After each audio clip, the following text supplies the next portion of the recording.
Hello students, welcome to my YouTube channel by hope.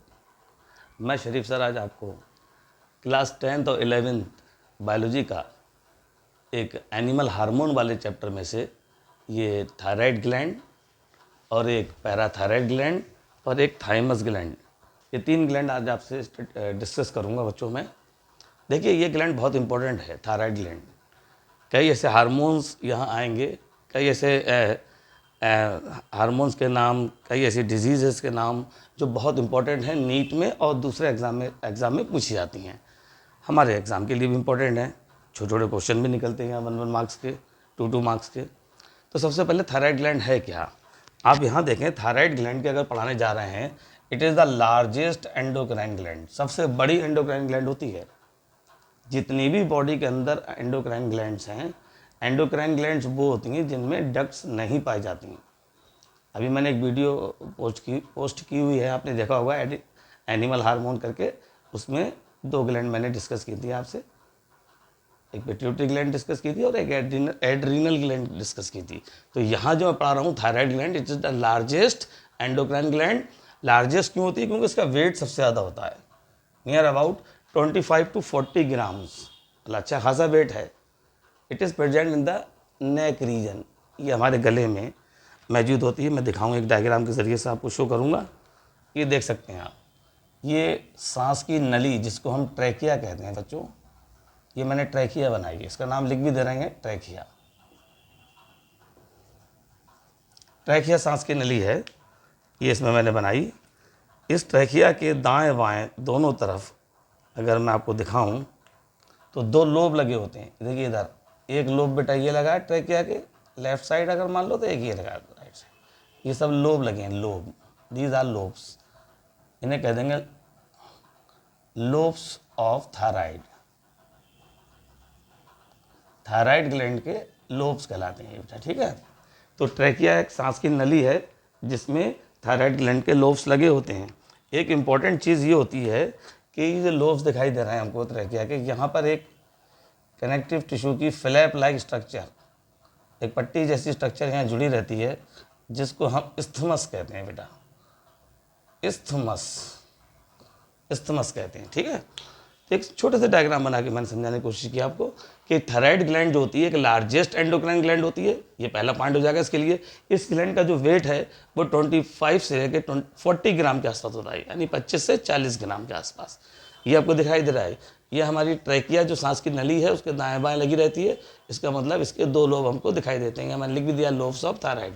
और ये दोनों लोब जो होते हैं एक फ्लैप लाइक स्ट्रक्चर, एक कनेक्टिव टिश्यू की बनी हुई फ्लैप लाइक स्ट्रक्चर, जिसको स्थमस कहते हैं, इससे जुड़े रहते हैं। तो अगला पॉइंट यही होगा हमारा, it is the largest endocrine gland, the weight of this gland is 25 to 40 grams. It is a paired gland, paired मतलब जोड़े में दिखाई दे रहा है आपको। It is a paired gland, यहाँ भी एक पॉइंट याद रखेंगे, ये it is a paired gland in which 2 lobes, ये दिखाई दे रहा है आपको, 2 लोब्स प्रेजेंट। कहाँ प्रेजेंट होते हैं? At the trachea. ट्रैकिया को हम विंड पाइप भी कहते हैं। सांस की नली के दाएं बाएं 2 लोब लगे हुए हैं, वो उस ग्लैंड को हम थायराइड ग्लैंड कह रहे हैं। ये both the lobes are interconnected, ये दोनों लोब्स आपस में जुड़े रहते हैं। किससे जुड़े होते हैं? With the thin flap like structure, the thin flap of connective tissue. Connective tissue का एक पतली सी पट्टी है जिससे जुड़े हुए हैं, जिसको स्थमस कहते हैं। ये लिखा हमने स्थमस, स्थमस ये लिखा स्थमस, ठीक है। तो these 2 lobes are directly connected with the connective tissue, thin connective tissue flap like structure known as isthmus. Isthmus नाम की पट्टी है, ये क्वेश्चन आता है इसलिए ध्यान रखिएगा इस क्वेश्चन का आप लोग बेटा, ठीक है। तो these lobe are interconnected with the help of connective tissue known as isthmus. एक पॉइंट ही हो गया हमारा। अब चूंकि इससे निकलने वाला जो मेन हार्मोन है, ठीक है, जिसमें जो आयोडीन कंटेनिंग हार्मोन कहलाता है, जिसको हम थायरोक्सिन कहते हैं। तो thyroid gland secrete hormone known as thyroxine hormone, आपने सुना होगा नाम ये। थायरोक्सिन हार्मोन कहाँ से निकलता है? थायराइड ग्लैंड से निकलता है। It is A iodine containing hormone, इसे आयोडीन युक्त हार्मोन कहा जाता है। ये आयोडीन कंटेनिंग हार्मोन के नाम से भी जाना जाता है। तो thyroid gland secrete hormone known as thyroxine hormone. और एक अच्छा क्वेश्चन ये आया कि thyroxine hormone control the BMR। हमारी बॉडी में BMR, जिसको फुल फॉर्म होती है इसकी, B से बेसल, M से मेटाबॉलिक, R से रेट, बेसल मेटाबॉलिक रेट, ये मैंने लिख दिया बेसल मेटाबॉलिक। एट रेस्ट का मतलब मैंने ये लिख दिया है जब कोई एनिमल चुपचाप आराम कर रहा होता है, उस समय उसकी बॉडी का जो मेटाबॉलिक रेट होता है उसे हम बेसल मेटाबॉलिक रेट कहते हैं। तो जो थायरॉक्सिन हार्मोन निकल रहा है वो कहाँ से निकल रहा है बेटा? थायराइड ग्लैंड से निकल रहा है। और इसका मेन फंक्शन क्या होता है? It control the BMR। ये BMR को या बेसल मेटाबॉलिक रेट को कंट्रोल करता है। बेसल मेटाबॉलिक रेट मैंने बताया, जो कोई एनिमल आराम से लेटा हुआ है और चुपचाप आराम कर रहा है, उस समय उसकी बॉडी का जो भी मेटाबॉलिक रेट होगा वो BMR कहलाएगा। ठीक है बेटा। अब एक क्वेश्चन यहाँ से बनता है हमारा आयोडीन डेफिशिएंसी से, ये वाला। आयोडीन डेफिशिएंसी हो जाती है, अगर आयोडीन की कमी हो जाती है, डेफिशिएंसी मतलब कमी बेटा, आयोडीन डेफिशिएंसी को हम ग्वाइटर कहते हैं बेटा। ये ग्वाइटर क्या होता है सुनो ध्यान से। तो यह मैंने डेफिनेशन भी ले रखी है, इसको एक नंबर में क्वेश्चन आएगा, what is goitre? The deficiency of iodine in our body, our diet कह लो, the deficiency of iodine in our diet, यानी हमारी भोजन में जो आयोडीन की कमी हो जाती है किसी कारण, तो उसका रिजल्ट क्या होता है? एक प्रॉब्लम क्रिएट होती है हमारी बॉडी में जिसको हाइपोथायरॉयडिज्म कहते हैं। ये एक बीमारी है, ठीक है, ध्यान रखिएगा। तो deficiency of iodine commonly called goitre, the deficiency of iodine in our diet, अगर हमारी डाइट में आयोडीन की कमी है, जो भोजन हम खाते हैं अगर उसमें आयोडीन हम नहीं ले रहे हैं, तो उसका रिजल्ट क्या निकलता है? एक प्रॉब्लम क्रिएट होती है हमारी बॉडी में जिसे हाइपोथायरॉयडिज्म कहते हैं। हाइपो का मतलब कम, तो हाइपोथायरॉयडिज्म मतलब डेफिशिएंसी ऑफ आयोडीन, यानी बॉडी में आयोडीन की कमी हो जाना। Deficiency of iodine in our diet is known as hypothyroidism. ये पॉइंट याद रखिएगा बेटा। अब एक पॉइंट और देखिए इसमें, iodine deficiency occur during the pregnancy. अगर मान लो कोई महिला प्रेगनेंसी पीरियड में है, ठीक है, उसमें प्रेगनेंसी पीरियड चल रहा है, उस समय क्या होता है बेटा? It causes the defective development, जिसकी वजह से डिफेक्टिव उसके जो गर्भ में शिशु है, उसके गर्भ में जो एम्ब्रियो है, उस एम्ब्रियो का डेवलपमेंट में प्रॉब्लम आएगी। It causes the defective development. तो अगर किसी वजह से आयोडीन कमी ड्यूरिंग द प्रेगनेंसी हो जाती है, प्रेगनेंसी के दौरान, it causes the defective development, यानी स्टंटेड ग्रोथ, यानी ग्रोथ रुक जाती है, जिसको हम क्रेटिनिज्म कहते हैं बेटा। बहुत इंपॉर्टेंट क्वेश्चन है, ध्यान रखिएगा, ध्यान रखिएगा। अगर आयोडीन की कमी प्रेगनेंसी के दौरान किसी महिला के अंदर हो जाती है, तो उसके गर्भ में पल रहे जो एम्ब्रियोज हैं, जो डेवलपिंग स्टेज में होते हैं, स्टेज में होता है एम्ब्रियो, उससे डिफेक्टिव डेवलपमेंट शुरू हो जाएगा, उसकी बॉडी के अंदर प्रॉब्लम क्रिएट होंगी। सबसे पहली प्रॉब्लम स्टंटेड ग्रोथ, उसकी ग्रोथ रुक जाएगी। इस बीमारी को क्रेटिनिज्म कहते हैं। तो जब किसी प्रेग्नेंट लेडीज़ की बॉडी के अंदर अगर आयोडीन की कमी हो जाती है, तो उसकी बॉडी में पल रहे एम्ब्रियो को डेवलपमेंट में दिक्कत होती है, डेवलपमेंट ठीक से नहीं कर पाता, उसमें ग्रोथ उसकी रुक जाती है, जिसको हम क्रेटिनिज्म कहते हैं। ठीक है, तो दो वर्ड हमने पढ़े, हाइपोथायरॉयडिज्म और क्रेटिनिज्म। अगर ये तो जब हो रहा है प्रॉब्लम क्रेटिनिज्म, जब कमी हो रही है आयोडीन की, ठीक है, तो ये प्रॉब्लम तब डेवलप हो रही है। लेकिन इन एडल्ट, अगर मैं एडल्ट में कहूँ, ये तो मैंने बच्चों के अंदर बताया, बच्चों में जो कमी हो रही है वो क्रेटिनिज्म कहलाती है। अच्छा बेटा, और अगर एडल्ट में मान लूँ कमी हो गई, मान लो इन एडल्ट में जो प्रॉब्लम होती है उसे मिक्सडीमा कहते हैं बेटा। तो दो चीज़ें आपको हमेशा याद रखना है, बच्चों में अगर आयोडीन की कमी, खासतौर से प्रेग्नेंट लेडीज़ में आयोडीन की कमी हो जाना, जिससे उसके होने वाले बच्चे पे बुरा असर पड़ता है, उसकी डेवलपमेंट बहुत डिफेक्टिव हो जाता है, उसमें ग्रोथ स्टंटेड हो जाती है, जिस उस बीमारी को हम क्रेटिनिज्म कहते हैं।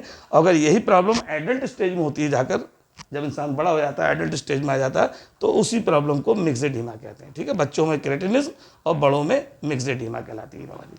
समझ में आ गया होगा। अब आगे देखिए, ओवर सिक्रीशन ऑफ थायराइड। अगर थायराइड ग्लैंड का ज़्यादा सिक्रीशन हो जाए आपकी बॉडी के अंदर, ज़्यादा थायरॉक्सिन हार्मोन बनने लगे आपकी बॉडी के अंदर, ठीक है, थायराइड ग्लैंड की एक्टिविटी से, लेकिन ओवर सिक्रीशन ऑफ थायरॉक्सिन, अगर थायरॉक्सिन का ज़्यादा सिक्रीशन हो गया, ओवर सिक्रीशन की बात कर रहा हूँ मैं, ओवर सिक्रीशन ऑफ थायरॉक्सिन, अगर थायरॉक्सिन का ओवर सिक्रीशन हो गया है, इट लीड टू एक्सोप्थेल्मिया। अगर आपकी बॉडी में थायरॉक्सिन हार्मोन का ज़्यादा सिक्रीशन हो जाता है, तो भी एक प्रॉब्लम क्रिएट होती है बॉडी के अंदर, उसे एक्सोप्थेल्मिया कहेंगे। इसे ग्रेविस डिजीज के नाम से जानते हैं। इसका मतलब क्या होता है? It develop the problem in eyes, आपकी आंखों में प्रॉब्लम होती है। एक्सोप्थेल्मिया मीन्स आंखें आपकी थोड़ी सी बाहर को उभर कर आती हैं, थोड़ी बड़ी बड़ी सी हो जाती हैं, उभरी भी नजर आएंगी मेंढक की तरह। ठीक है, तो ध्यान रखिएगा आप। तो over secretion of the thyroxine is called exophthalmia, it means the problem of eyes, ये ध्यान रखिएगा। ठीक है, अब दूसरा एक पॉइंट और डिस्कस कर रहे हैं यहाँ पर। इसके हर पॉइंट में क्वेश्चन है बेटा, बहुत इंपॉर्टेंट ग्लैंड है, नीट वाले बच्चों के लिए तो बहुत ही क्वेश्चन आते हैं यहाँ से। ये देखिए, thyroid hormone also secrete a non iodinated hormone. ये इंपॉर्टेंट पॉइंट है, मैंने वर्ड बोला नॉन आयोडीनेटेड, नॉन मतलब नहीं, नॉन आयोडीनेटेड हार्मोन। तो थायराइड ग्लैंड से एक नॉन आयोडीनेटेड हार्मोन भी निकलता है जिसमें आयोडीन नहीं होती, उसे हम कैल्सीटोनिन कहते हैं बेटा। तो calcitonin hormone also secreted by the thyroid gland से निकल रहा है, ठीक है। नॉन आयोडीनेटेड हार्मोन है, कैल्सीटोनिन कहते हैं, which control the calcium phosphate concentration in the plasma. जो कहाँ कहाँ हेल्प कर रहा है आपकी बॉडी के अंदर, calcium and phosphate concentration of the plasma. ये हमारी बॉडी के अंदर जो कैल्शियम है, कैल्शियम का एंड फास्फेट की कंसंट्रेशन जो ब्लड प्लाज्मा में मौजूद होती है उसको कंट्रोल करता है। तो सीधी सी बात याद रखेंगे, कैल्सीटोनिन भी एक हार्मोन है जो थायराइड ग्लैंड की एक्टिविटी से सिक्रीट हो रहा है। ये नॉन आयोडीनेटेड हार्मोन होता है और ये हमारी बॉडी में किसे किसे कंट्रोल कर रहा है, ये कैल्शियम और फास्फेट की जो कंसंट्रेशन ब्लड प्लाज्मा में होती है उसको कंट्रोल करता है। हमारे ब्लड में, ब्लड के प्लाज्मा वाले पार्ट में जो दो कैल्शियम और फास्फेट मौजूद होते हैं उनकी कितनी कंसंट्रेशन होनी चाहिए उसको कंट्रोल करता है, ठीक है बेटा। एक पॉइंट और अच्छा मैंने लिखा कि thyroid gland control the metabolism. Thyroid gland किसे कंट्रोल कर रही है, मेटाबॉलिज्म की प्रोसेस को कंट्रोल करती है। किस किस चीज़ की मेटाबॉलिज्म बेटा, metabolism of carbohydrate, metabolism of protein, metabolism of fat. तीन चीज़ों की मेटाबॉलिज्म मैंने बोला। Thyroid gland also control the metabolism of carbohydrate, protein and fat. तो कार्बोहाइड्रेट की, प्रोटीन की और फैट की मेटाबॉलिज्म में भी हेल्प करती है बेटा ये। अब एक वर्ड मैंने लिखवाया ग्वाइटर, इस पे क्वेश्चन आता है, व्हाट इज ग्वाइटर। तो सीधे सी बात ये होती है, जो गले में हमारे ये ग्लैंड है, जो लोब दिखाई दे रहे हैं थायराइड ग्लैंड के, जब इनमें ग्रोथ ज़्यादा हो जाए, एबनॉर्मल ग्रोथ हो जाए, जिसकी वजह से इनका साइज एबनॉर्मल हो जाए। नॉर्मल कंडीशन में हमारा गला ठीक दिखाई देता है, लेकिन जब इनका साइज एबनॉर्मल हो जाता है तो ऐसे बाहर निकल आता है, गला फूल कर बाहर निकल आता है। कुछ लोग आपने देखे होंगे जिनका गला फूल जाता है और बाहर निकल आता है, उसे हम ग्वाइटर कहते हैं, ठीक है। तो ग्वाइटर क्या होता है, it is the abnormal enlargement of thyroid gland. Abnormal enlargement of the thyroid gland is called goitre, ठीक है बेटा, ये ध्यान रखिएगा। ये हमारी थायराइड ग्लैंड थी, उम्मीद है आपको समझ में आ गई होगी। सारे पॉइंट्स मैंने बोल्ड लेटर में और स्पेशली राइट से मेंशन कर दिए जो अच्छे क्वेश्चन है जो निकलते हैं, ठीक है। अब यहाँ देखिए पैराथायराइड ग्लैंड, जैसे शॉर्ट में हम पीटीएच भी कहते हैं। पैराथायराइड ये बिल्कुल थायराइड ग्लैंड के जस्ट बैक साइड में होती है बेटा। जैसे ये लोब लगे हुए हैं आपको, ये थायराइड के लोब हैं, इनकी जो बैक साइड होगी, ऐसे मान लीजिए ये थायराइड ग्लैंड के दो लोब हैं, इनके बिल्कुल बैक साइड में ऐसे ऐसे पीछे की तरफ को ये दूसरे ये ग्लैंड लगी होती है। तो थायराइड ग्लैंड के बिल्कुल बैक साइड में ऐसे लगी होती है। तो ध्यान रखिएगा, ये संख्या में क्या होते हैं, 2, और पैराथायराइड संख्या में होते हैं 4, यानी एक लोब के पीछे दो लोब होते हैं इसके पैराथायराइड के, ठीक है। तो एक थायराइड लोब के पीछे दो पैराथायराइड के लोब होंगे, टोटल संख्या में 4 होंगे। तो ये लिख दिया मैंने, it is present on the back side. Back side का मतलब पीछे की तरफ लगी होगी किसके, थायराइड के। It is present on the back side of the thyroid gland. तो थायराइड ग्लैंड के बिल्कुल बैक साइड में लगी होती है। इट इज 4 इन नंबर, संख्या में 4 होती है। It secrete hormone known as parathormone. इससे जो हार्मोन निकलता है उसका नाम पैराथोर्मोन है, ध्यान रखिएगा, parathormone. It also increase the calcium level, बहुत इंपॉर्टेंट क्वेश्चन है। क्या काम करेगा parathormone hormone, it increase the calcium level in the blood. ये हमारी बॉडी में ब्लड में कैल्शियम का लेवल बढ़ा देता है। तो सीधी बात समझें, पैराथायराइड एक ग्लैंड जिसको शॉर्ट में पीटीएच भी कहते हैं, ये बिल्कुल थायराइड ग्लैंड के बैक साइड में होती है। थायराइड ग्लैंड जो 2 दिखाई दे रही है हमको, जोड़े में है, पेयर में है, और इनके पीछे जो पैराथायराइड लगी होती है वो संख्या में 4 होती है, यानी एक लोब के पीछे 2 पैराथायराइड, ठीक है, ऐसे ध्यान रखेंगे। तो it is present at the back side of the thyroid gland. It is 4 in number. It secrete hormone known as parathormone, parathormone कहते हैं इसे। इट increase the calcium level in the ब्लड, हमारे ब्लड में कैल्शियम का लेवल बढ़ाएगा ये हार्मोन। ऐसी एक अगली ग्लैंड एक और है, नेक्स्ट ग्लैंड, इसको हम थाइमस ग्लैंड कह रहे हैं। ये नेक्स्ट ग्लैंड है, इसका नाम थाइमस ग्लैंड है बेटा। थाइमस ग्लैंड कहाँ है, it is soft pinkish colour की होती है, पिंक कलर में। इट इज सॉफ्ट, बहुत सॉफ्ट होती है, पिंकिश कलर की, बाइलोब्ड ग्लैंड है। इसमें भी 2 लोब मौजूद हैं बेटा, ठीक है। Which is lies near the heart, ये हार्ट के पास लगी होती है बिल्कुल। हमारे थाइमस ग्लैंड होती है ना, हार्ट के पास लगी होती है। जो हमारा हार्ट यहाँ होता है, ये हमारी सेंटर वाला पार्ट होता है बॉडी का, उसके थोड़ा सा लेफ्ट साइड में, तो ये उसी के बिल्कुल पास में लगी होती है ग्लैंड, ध्यान रखिएगा। तो थाइमस ग्लैंड क्या होती है, इट इज सॉफ्ट, बहुत सॉफ्ट है, पिंकिश है, बाइलोब्ड ग्लैंड है। It is lies near the heart, heart के बिल्कुल पास पाई जाती है। It also secrete a hormone known as thymosin, ये इंपॉर्टेंट हार्मोन याद रखिएगा। थाइमस ग्लैंड से जो हार्मोन निकलता है थाइमोसिन, इससे जो हार्मोन सिक्रीट हो रहा है वो थाइमोसिन है। It play the major role in the development of immune system, जो हमारी बॉडी के डेवलपमेंट में हेल्प कर रहा है इम्यून सिस्टम के। इम्यून सिस्टम के डेवलपमेंट में थाइमोसिन नाम का हार्मोन हेल्प कर रहा है, ठीक है। तो थाइमस ग्लैंड से हार्मोन निकल रहा है थाइमोसिन, और इसका main function help in the development of immune system की डेवलपमेंट में हेल्प करेगा। It also play the important role या major role in the maturation of T lymphocyte cell.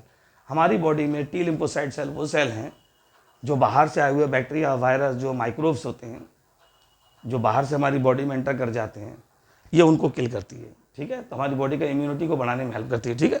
और ये क्या काम कर रहा है, ये हार्मोन थाइमोसिन हार्मोन जो थाइमस ग्लैंड से निकल रहा है, it play the major role in the development of immune system के डेवलपमेंट में बहुत बड़ा रोल प्ले कर रहा है। आगे हमने लिख भी दिया, it also play a major role in the maturation of T lymphocyte को मैच्योर करने में हेल्प कर रहा है, उसके मैच्योरेशन में हेल्प कर रहा है। तो इस तरह ये टॉपिक आज आपका कंप्लीट होता है बेटा, जो थायराइड ग्लैंड टॉपिक था। उम्मीद करता हूँ आप सब बच्चों को ये बहुत मज़ा आया होगा पढ़ के। आप देखिएगा इस वीडियो बहुत इन्फॉर्मेटिव वीडियो थी, नीट वाले बच्चों के लिए भी बहुत इन्फॉर्मेटिव वीडियो थी। ज़बरदस्त क्वेश्चन लिखे हैं, आप इसको स्टडी करिएगा, इनसे पढ़िएगा। आपको अगर मेरा चैनल बेटा पसंद आ रहा है तो मेरे वीडियो को लाइक करिए, चैनल को मेरे सब्सक्राइब कीजिए और बेल आइकन का बटन दबाइए, ठीक है। बहुत बहुत शुक्रिया, बहुत बहुत शुक्रिया बेटा।